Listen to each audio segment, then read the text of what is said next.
It's worn through this wire right here. This wire is really tight. I can probably just pull that off. Send it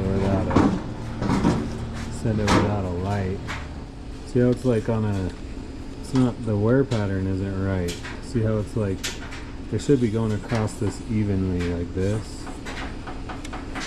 That doesn't spin super easy. See that? It just kind of breaks itself and stops.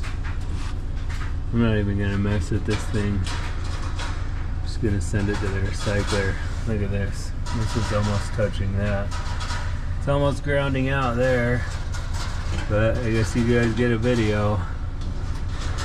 But this motor doesn't feel good to me. It's kind of hard to video that, but it just doesn't feel good. I'm not gonna mess with it.